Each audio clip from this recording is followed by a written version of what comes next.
Hello students, welcome to Magnet Brains Hindi medium. मेरा नाम है अवनीश त्रिपाठी।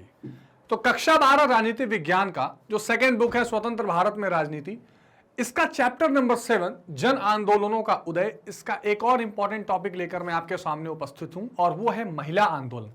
इससे पहले हमने जन आंदोलन का अर्थ, इसका परिचय और किसान आंदोलन को बहुत डिटेल में समझा। वो टॉपिक्स के वीडियो भी आप जरूर देख लीजिएगा। और आज हम समझेंगे कि महिला आंदोलन का भारत में उदय कैसे रहा, उसके क्या क्या स्वरूप रहे और किन किन कारणों से ये देखा जा रहा है। पर इससे पहले कि हमें टॉपिक स्टार्ट करें, एक बात का ध्यान रखिए कि मैग्नेट ब्रेन्स हिंदी मीडियम एक ऐसा प्लेटफॉर्म है जहां पर आप कक्षा 7 से 12 तक की सारी शिक्षा हिंदी माध्यम में बिल्कुल निःशुल्क पाते हैं। आप यूपी बोर्ड से पढ़ते हो, बिहार बोर्ड से पढ़ते हो, उसके अलावा सीबीएसई बोर्ड से पढ़ते हो या मध्य प्रदेश बोर्ड से पढ़ते हो, आपको किसी भी कूपन कोड की आवश्यकता नहीं है, किसी भी सब्सक्रिप्शन पैकेज की जरूरत नहीं है। बिल्कुल निःशुल्क रूप से हिंदी माध्यम में शिक्षा पा सकते हैं।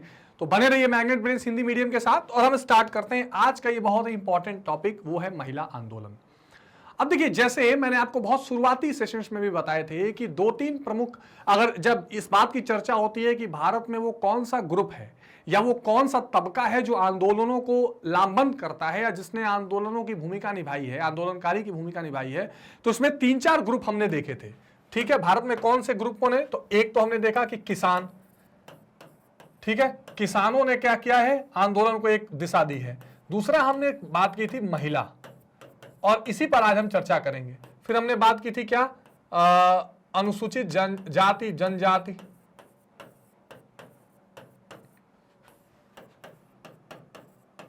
ठीक है। इस बात को मैं बार बार लिख रहा हूं प्रीवियस सेशन से ही, क्योंकि ये पॉइंट्स आपके दिमाग में रहने चाहिए, तभी आप आंसर फ्रेम कर लेंगे आराम से। मजदूर, छात्र, ठीक है, पर्यावरणविद, ठीक है, अल्पसंख्यक, ये कुछ ऐसे ग्रुप हैं जिन ग्रुपों ने हमेशा भारत में जन आंदोलनों को लामबंद किया है। ठीक है, तो अब किसान आंदोलन की चर्चा तो हमने कर ली, आज हम महिला आंदोलन की थोड़ी चर्चा करेंगे कि भारत में महिला आंदोलन क्यों, कैसे और कब। अब देखिए, जैसा हमने किसान आंदोलन की जब चर्चा की थी तो मैंने आपसे यह बताया था कि अगर उसके उद्देश्यों की आप बात करें तो वहां पर आपको खरीद मूल्य का न मिलना, सरकार के द्वारा शोषण, इसके अलावा सिंचाई की व्यवस्था, बिजली दर, इन ये प्रमुख उद्देश्य होते हैं। महिला आंदोलन की जब आप बात करेंगे तो यहां पर 1-2 मुद्दे आपको दिखाई पड़ेंगे। एक, घरेलू हिंसा,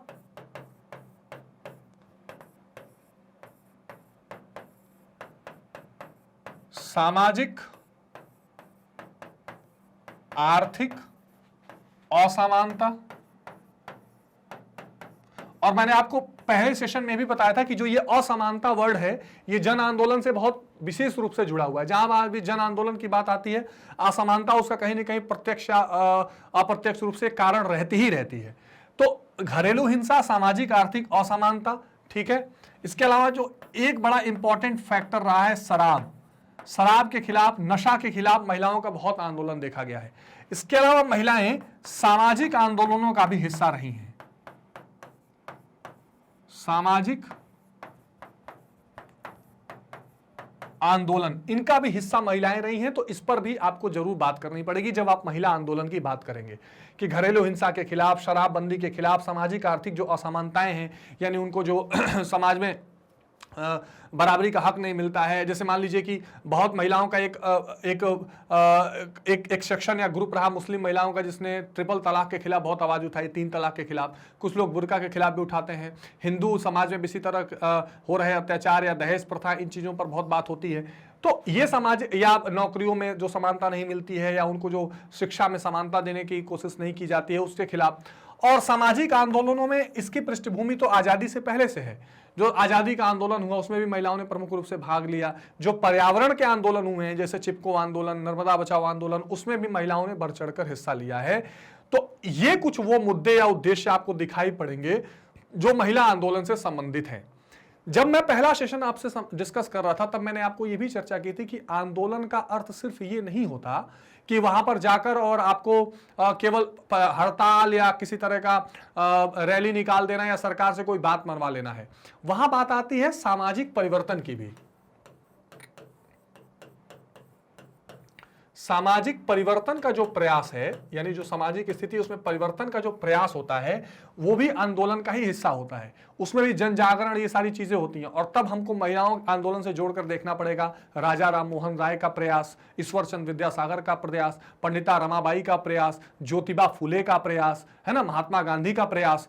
तो इन प्रयासों को भी आप सोशल महिला आंदोलन के साथ जोड़कर देखेंगे, क्योंकि जब आप समाज में एक ऐसे मूवमेंट को या एक ऐसे प्रयास को लीड करते हैं जिससे विधवा पुनर्विवाह का बिल पास हो जाए, है ना, जिससे जो है सती प्रथा पर रोक लग जाए, तो ये किसी आंदोलन से कम नहीं है। तो उस वाले एंगल को भी आप ध्यान रखिएगा कि अगर एग्जाम में क्वेश्चन इस तरह से आ जाए कि किस प्रकार समाज सुधारकों के प्रयास से महिला आंदोलन ने महिलाओं के जीवन में सुधार का एक मार्ग प्रशस्त किया, या महिलाओं के सामाजिक परिवर्तन का कारण समाज सुधार आंदोलन कैसे रहे, तब आपको वहां पर राजा राम मोहन राय ब्रह्म समाज, ईश्वर चंद्र विद्यासागर, दयानंद सरस्वती, इन लोगों को आपको जरूर कोट करना पड़ेगा। तो उसकी चर्चा भी हम सेशन में करेंगे।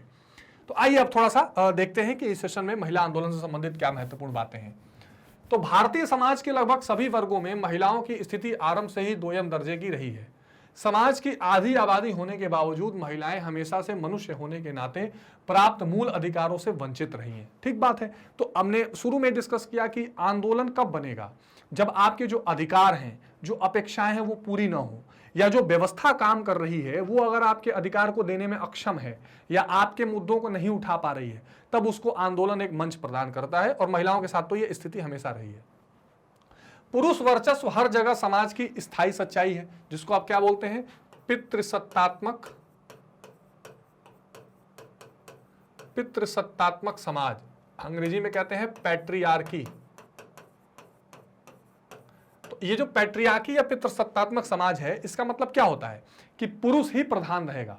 अच्छा, एक बात मैं आपको और बता देता हूं, जब समाज की बात है तो संस्कृति की बात होगी, पुरानी सभ्यता की बात होगी।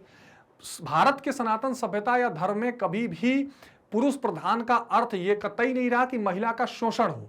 अगर पुरुष को देवता बताया गया या पति को देवता बताया गया तो पत्नी को लक्ष्मी का दर्जा था। तो यहां लेकिन कुरीतियां क्या हो गई, पुरुष को प्रधान प्रधान बनता चला गया पुरुष, और महिला को हाशिए पर इकट्ठा ढकेला जाता रहा। इसलिए ये ध्यान रखिए, कई बार क्या होता है कि महिला सशक्तिकरण के नाम पर जो हमारी सभ्यता या हमारा जो धार्मिक सोच या हमारा जो हमारी फिलॉसफी, धर्म को तो किनारे रखते हैं, जो दर्शन या फिलॉसफी है, कई बार लोग उसको निगेट करके या नकारात्मक रूप से देखते हैं, जबकि हमारे दर्शन में कहीं भी महिला शोषण जैसी कोई कंसेप्ट है नहीं, है ना। तो इस बारीकी को भी आप ध्यान रखिएगा। लेकिन जो पुरुष वर्चस्व है ये सच्चाई है, और पुरुष वर्चस्व ने महिला को लगभग गुलामी के जीवन जीने का बाध्य किया है। बिल्कुल ठीक बात है, क्योंकि आप गुलामी का जीवन कब जीते हैं, जब आर्थिक, सामाजिक, ठीक है, राजनैतिक भागीदारी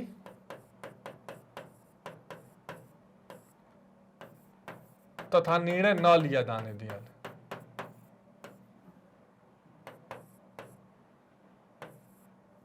निर्णय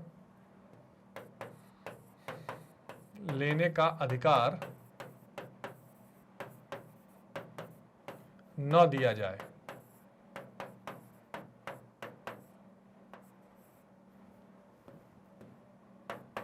ठीक है, यानी जब महिलाओं को आर्थिक, सामाजिक और राजनीतिक, इन तीन तरीके के जो क्षेत्र हैं, इसमें ना तो भागीदारी सुनिश्चित करने दी जाए कि भाई आर्थिक रूप से उनको कोई धन मिले या उनके हाथ में पैसा रहे, या वो निर्णय ले सकें कि उन्हें नौकरी करनी है कि नहीं करनी, या पैसा कैसे खर्च करना है, कहां खर्च करना है। सामाजिक रूप से उनको कोई भागीदारी और आइडेंटिटी ना दी जाए, मतलब समाज में पुरुष जो है वही है, महिला को अपनी कोई आइडेंटिटी नहीं। एग्जाम्पल देखिए ना, गांव में जाइए आप और दरवाजा खटखटाइए, अंदर से आवाज आएगी अंदर कोई नहीं है। इसका मतलब क्या है, वो सोशली इनकी आइडेंटिटी या सोशल इनका जो पहचान है उसको स्वीकारता नहीं मिल रही है। और राजनीतिक रूप से उनको अपने निर्णय लेने के लिए अधिकार ना दिए जाए, मतलब अगर गांव में जो है गांव की प्रधान महिला होगी भी तो भी निर्णय सारे कौन लेगा, पुरुष लेगा, और विधानसभा और लोकसभा में आरक्षण इनको नहीं मिलेगा। तो जब ये स्थिति बनी तो महिलाओं का जीवन क्या हो गया, गुलामी वाला हो गया। महिला आंदोलन मूल रूप से पुरुष वर्चस्व के संदर्भ में समानता का आंदोलन है, एक लाइन में। तो महिला आंदोलन क्या है, पुरुष वर्चस्व की जो कहानी है उसके लिए उस संदर्भ में जो समानता मिलनी चाहिए उसी का आंदोलन है। और यह आंदोलन का जो सिद्धांत है वो नारीवाद है, जिस पर भी हम चर्चा करेंगे। तो कुल मिला के महिला आंदोलन कब होता है या क्या होता है, क्यों होता है? तो जो पुरुष वर्चस्व स्थापित हुआ है, जो अपने हाथ में आर्थिक, सामाजिक और राजनीतिक सभी निर्णयों को कैद किया हुआ है, उसमें समानता पाने की जो लड़ाई है, इसी को क्या कहा जाता है? नारी आंदोलन, या इसी को महिला आंदोलन का रूप दिया जाता है। ठीक है, आ गई बात समझ में? यानी पुरुष वर्चस्व के खिलाफ आंदोलन। 19वीं शताब्दी के प्रारंभ से ही महिलाओं की परिस्थितियों और समस्याओं में समाज सुधारकों का ध्यान अपनी ओर आकर्षित करना शुरू किया। अब अगर पीछे के बैकग्राउंड में आप जाएं तो 18वीं 19वीं शताब्दी से ये कहानी ज्यादा शुरू हुई। और क्या क्या मुद्दे उनके लिए रहे? जैसे सती प्रथा, ठीक है, विधवा विवाह, ये नहीं होने देते थे, है ना, महिला अशिक्षा या महिला शिक्षा का मतलब मुद्दा प्रमुख रहता था। ठीक है, ये 2-3 ऐसे इंपॉर्टेंट पार्ट थे जो बहुत जिसको कह सकते हैं कि तेजी से इन्होंने समाज सुधारकों का ध्यान खींचा कि कैसे महिलाओं को शिक्षा मिले, कैसे विधवा अगर है तो उनका जीवन नर्क करना हो फिर से विवाह हो सके, और सती प्रथा जो एक बहुत भयावह प्रथा चल रही थी उसको रोकने का कैसे प्रयास किया जाए। पितृसत्तात्मक समाज, धार्मिक और सामाजिक परंपराओं के कारण महिलाओं के साथ अन्यायपूर्ण व्यवहार होता रहा। अभी जो धार्मिक सामाजिक परंपराएं, ध्यान रखिए, धर्म में कहीं भी ये शोषण का परंपरा है नहीं, लेकिन इसको गलत तरीके से समझकर क्या किया गया, थोपे जाने लगा। जैसे आज जाति प्रथा जो आप देखते हैं ये कहीं भी जन्म आधारित नहीं थी, लेकिन बाद में क्या होने लगी, उत्तर वैदिक काल से पूरी तरह से क्या हो गई, जन्म पर आधारित हो गई। इसी तरह क्या हुआ, ये जो धार्मिक सामाजिक परंपराएं हैं, परंपरा क्या होती है, ये रिचुअल्स होते हैं, ये रिलीजन नहीं होता, ये रिलीजन के नाम पर एक तौर तरीका होता है। तो उस पर क्या हुआ, फिर वहां पर महिलाओं का शोषण बहुत तेजी से होना शुरू हो गया।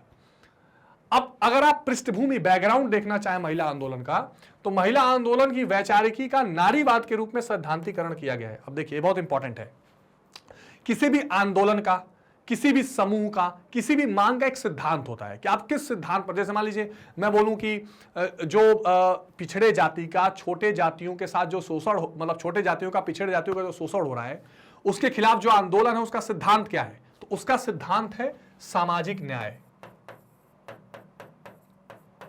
ठीक, यानी सोशल जस्टिस। इसी तरह से अगर मैं कहूं कि महिलाओं, हालांकि सामाजिक न्याय में महिलाओं की भी बात आएगी, लेकिन अगर मैं कहूं कि महिला आंदोलन का सिद्धांतीकरण क्या है, सिद्धांत क्या है, तो वो आया नारीवाद, फेमिनिज्म, ये वर्ड एक नया निकल कर आया।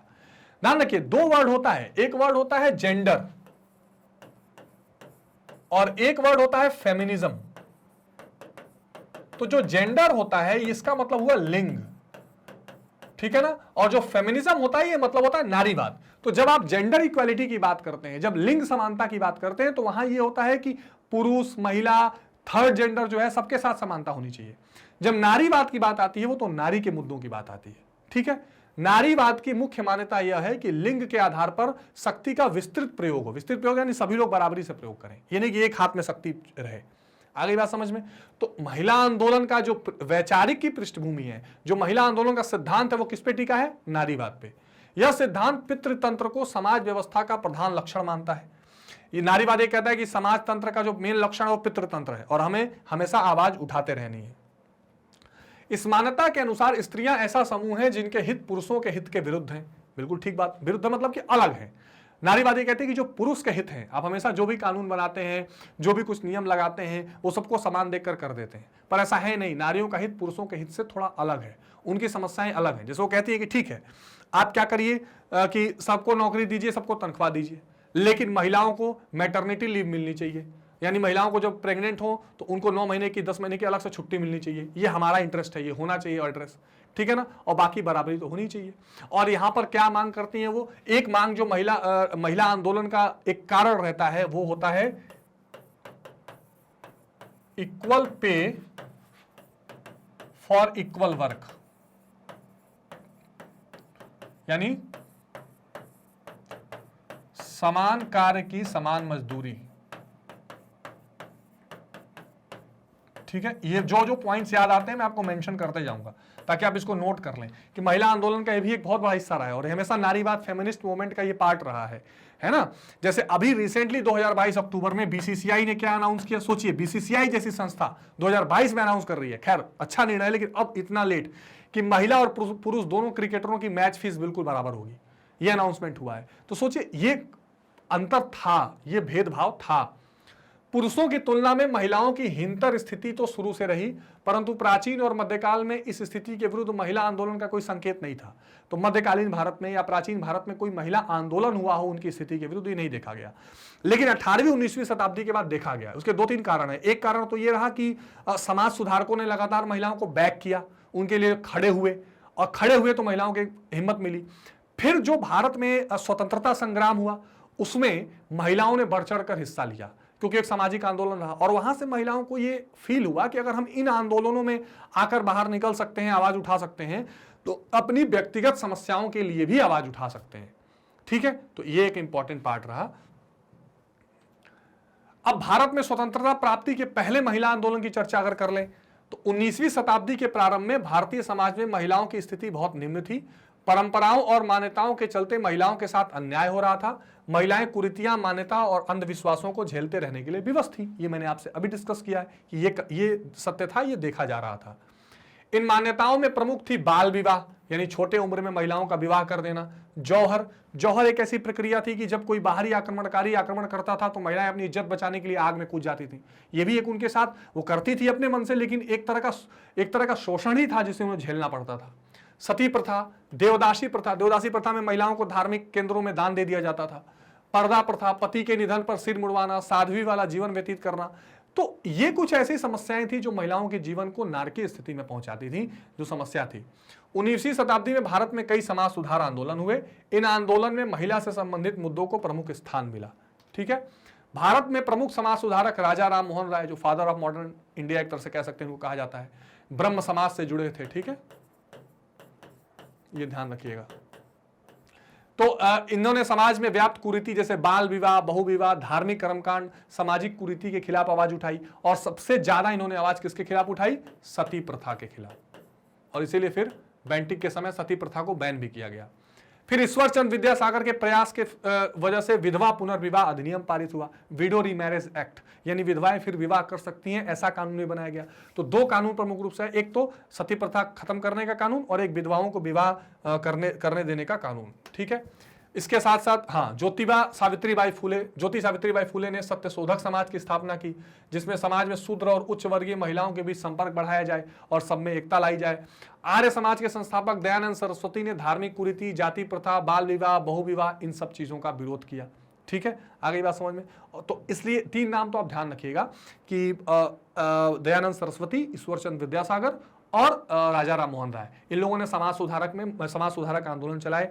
इसमें जो कर्मकांडीय कुरीतियां, या जिसको कह सकते हैं कि धार्मिक कुरीतियां, सामाजिक कुरीतियां व्याप्त हुई थी, इसके खिलाफ आवाज उठाई, और महिलाओं के उत्थान में बहुत भूमिका निभाई, जिसमें बाल विवाह रोकना, सती प्रथा को रोकना, विधवा पुनर्विवाह करवाना, महिलाओं के शिक्षा के लिए काम करना, ये इन लोगों ने बहुत ज्यादा किया था।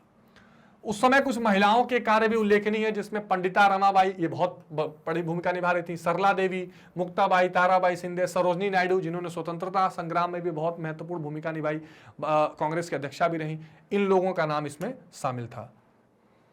पंडिता रमाबाई ने मुंबई प्रांत के कई शहरों में महिला संस्थाओं की स्थापना की। रोजगार और शिक्षा की दृष्टि से शारदा सदन की शुरुआत की। क्वेश्चन पूछता है कि महिलाओं के उत्थान के लिए शारदा सदन की स्थापना किसने की थी? तो पंडिता रमाबाई इसका आंसर है। राष्ट्रीय आंदोलन में महिलाओं को सक्रिय भागीदारी रही, और गांधी जी की भूमिका बहुत उल्लेखनीय है। तो गांधी जी ने तो महिलाओं की, जिसको कह सकते हैं कि राष्ट्रीय आंदोलन में पार्टिसिपेट करवाने में बहुत सक्रिय भूमिका निभाई, चाहे वो नमक आंदोलन रहा हो, असहयोग आंदोलन रहा हो। और नमक को चुनना भी बहुत बड़ा टेक्निकल एक एडवांटेज था। गांधी जानते थे कि नमक एक ऐसी चीज है जो हर महिला अपने किचन में इस्तेमाल करती है, और उस पर जो कर लगाया गया उसके न देने और उसके खिलाफ आंदोलन चलाने का जो निर्णय गांधी ने लिया, उसका यही करता कि हर घर से महिलाएं उसमें जुड़े, आगे आए, और उनको सबको वो ग्रुप में लेकर आना चाहते थे, और वहां से महिलाएं स्वतंत्रता संग्राम में बहुत बड़ी भूमिका निभा रही थी। तो अगर आपसे क्वेश्चन पूछा जाए कि क्या महिला आंदोलन का सामाजिक कार्यों के लिए भी कभी देखा गया या कभी स्वतंत्रता संग्राम में भूमिका रही, तो उसमें आप जरूर लिखेंगे कि प्रमुख भूमिका निभाई थी। और फिर कुछ लीडर्स के नाम लिखने हो तो पंडिता रमाबाई, सरोजनी नायडू जैसे लोगों का नाम मेंशन कर सकते हैं। बीकाजी कामा, इनका जरूर। तो अगर आप स्वतंत्रता संग्राम के समय महिलाओं की बात करें तो सरोजनी नायडू,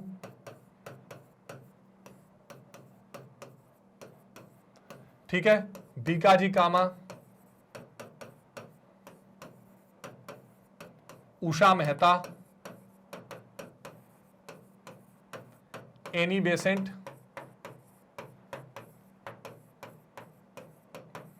ठीक है, ये कुछ ऐसी महिलाएं थी। ये कुछ ऐसी महिलाएं थी जिनका नाम आप इजीली बता सकते हैं कि ये एक तरह से वो महिलाएं थी जो कस्तूरबा गांधी जो स्वतंत्रता संग्राम में भी भाग ले रही थी, और कई महिलाएं फिर इस आंदोलन से जुड़ रही थी। तो गांधी ने पहली बार महिलाओं को घर की चौखट से बाहर निकाला और अपने आंदोलन का हिस्सा बनाया। गांधी ने असहयोग आंदोलन जो 1920 में चला, सविनय अवज्ञा आंदोलन जो 1930 के आसपास 29-30, सत्याग्रह जैसे अहिंसक राजनीतिक कार्यक्रम बनाए और उसमें महिलाओं को शामिल किया। अब ये स्वतंत्रता के समय की थी। अब स्वतंत्रता के बाद की अगर बात करें तो 1950 और 60 के दशक में महिला आंदोलन में कोई खास जीवंतता देखने को नहीं मिली, क्योंकि तुरंत देश आजाद हुआ था। जो बहुत सारे आंदोलन ऐसे थे जो स्वतंत्रता के बाद 70 के दशक से शुरू हुए, ऐसा देखा गया। 1970 के दशक में महिला आंदोलन की मुख्यता देखने को मिलती है। 70 और 80 के दशक में महिला आंदोलन के स्वरूप में कुछ परिवर्तन देखने को मिलता है। क्यों? क्योंकि 70 के दशक से बहुत सारे आंदोलन शुरू हुए। 10-20 साल तो लोगों ने वेट किया कि ठीक है अभी आज़ादी मिली है, अभी समस्याएं हैं, बीच में युद्ध भी हुए, लेकिन उसके बाद जब लगा कि आकांक्षाएं पूरी नहीं हो रही हैं, अपेक्षाएं पूरी नहीं हो रही हैं, तो फिर हर ग्रुप, चाहे किसान हो, मजदूर हो, महिलाएं हो, सबने धीरे धीरे अपने आंदोलन शुरू किए। ये बड़ा इंपॉर्टेंट रहा।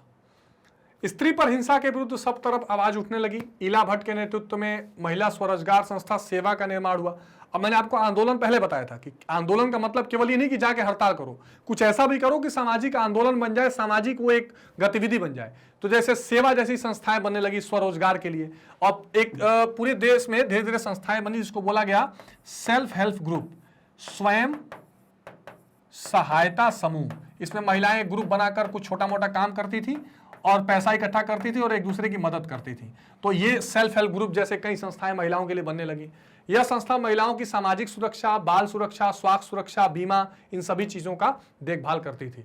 सन 73 में मृणाल गोरे के नेतृत्व में कीमत वृद्धि के विरुद्ध महिला मोर्चा की स्थापना हुई और एक जन आंदोलन बनने लगी। गुजरात नवनिर्माण आंदोलन, बिहार का जेपी आंदोलन में भी महिलाओं ने सक्रिय भूमिका निभाई। तो जैसे गांधी के समय महिलाओं भूमिका निभाती थी, जेपी आंदोलन में भी महिलाएं बहुत बढ़ चढ़कर हिस्सा ली। इन सबसे बढ़कर था महाराष्ट्र के धुलिया में शहादा आंदोलन, जो भूमिहीन किसान जनजाति श्रमिकों द्वारा शुरू किया गया था। 1980 के दशक से शुरुआत से ही महिला आंदोलन ने कई तरीके अपनाए। केवल सामाजिक न्याय के मुद्दे से ध्यान हटाकर अन्य नारीवादी मुद्दे जैसे स्वास्थ्य, रक्षा, परिवार नियोजन, बाल विकास की भी चर्चा की गई। यानी पहले जो आंदोलन केवल सामाजिक हुआ करता था, जैसे मान लीजिए चिपको आंदोलन 1973 में हुआ, वो महिलाओं ने किया, पर्यावरण का आंदोलन था, लेकिन बाद में धीरे धीरे महिलाओं ने अपने व्यक्तिगत मामले भी उठाए। हमारे स्वास्थ्य की चिंता, हमारी सुरक्षा की चिंता, हमारे खिलाफ हिंसा की चिंता, ये सब मामले भी उठने लगे।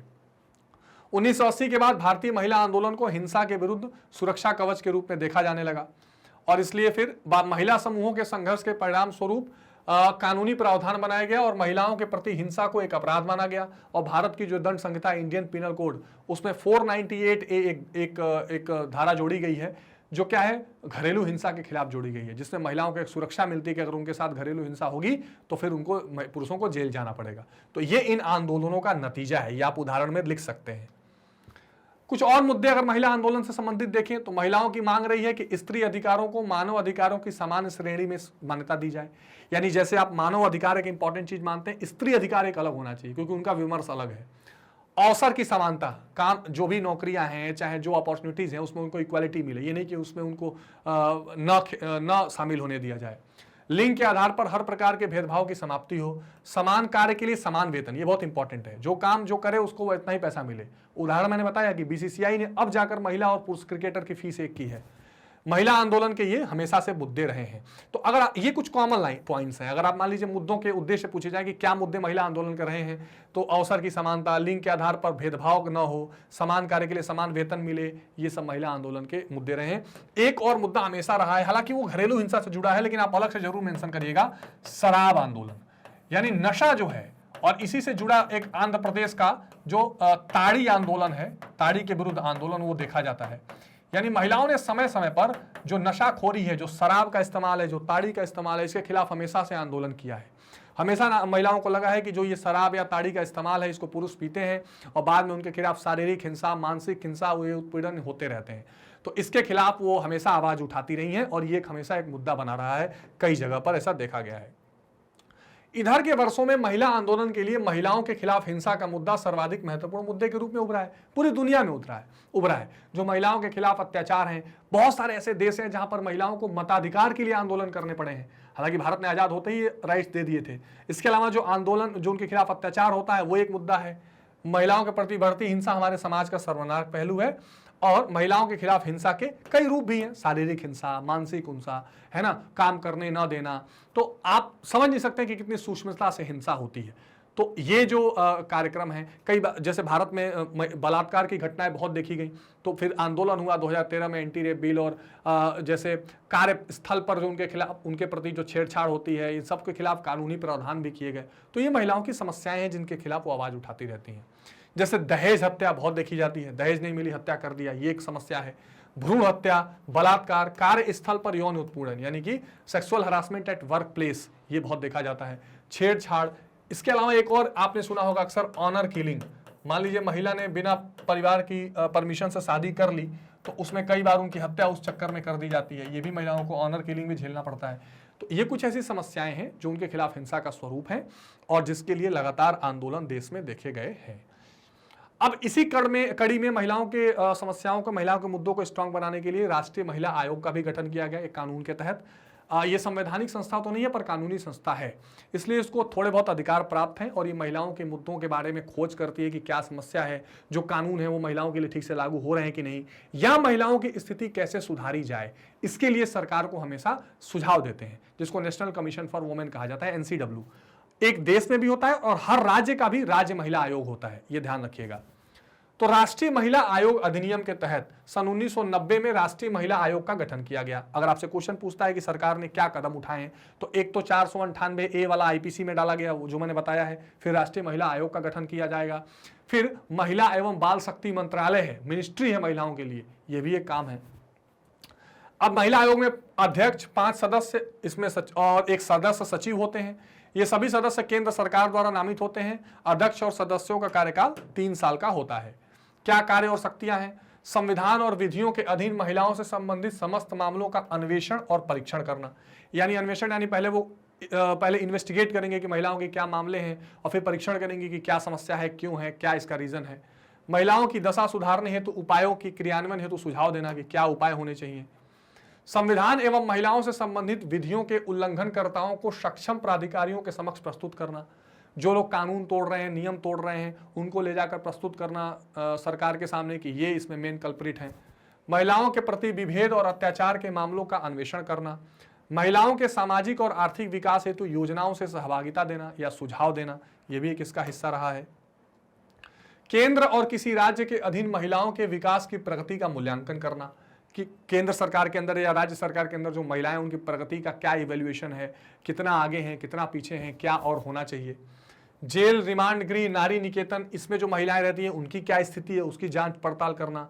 महिलाओं से संबंधित किसी मामले पर सरकार को सुझाव देना। तो ये राष्ट्रीय महिला आयोग का पूरा काम था। ये महिला आंदोलन से संबंधित मुद्दे थे, जिन मुद्दों से महिला आंदोलन होता है, और आजादी के पहले क्या रीजन और कैसे महिलाओं ने पार्टिसिपेट किया है, आजादी के बाद किस तरह के आंदोलन रहे हैं, और इन महिलाओं ने सामाजिक मुद्दे, पर्यावरण के जैसे मुद्दे और अपने व्यक्तिगत मुद्दों के खिलाफ भी आंदोलन हमेशा किया है। और देश की, दुनिया की आधी आबादी है, इसलिए इनकी बात, इनकी आवाज लोकतांत्रिक व्यवस्था में उठती रहनी चाहिए। ठीक है, तो ये हमने कुछ इंपॉर्टेंट पॉइंट डिस्कस किया। आई होप कि समझ में आया होगा। इसमें कोई डाउट, डिस्कशन, परेशानी हो तो जरूर कमेंट बॉक्स में बताइए, उसकी चर्चा हम जरूर करेंगे।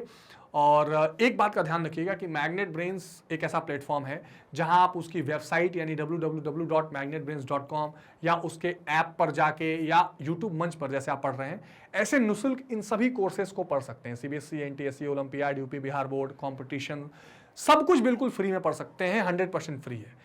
हर वीडियो के डिस्क्रिप्शन बॉक्स में बुक्स और ई बुक्स का भी लिंक है, जहां से आप आसानी से पढ़ाई कर सकते हैं।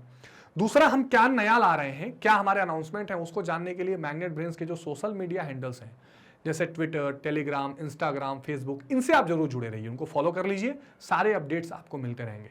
लाइक, शेयर और सब्सक्राइब जरूर करिए, बस इतना ही आपको करना है, ताकि हम खूब सारी वीडियोस आप तक लेकर आए और आपकी पढ़ाई को आसान बनाएं।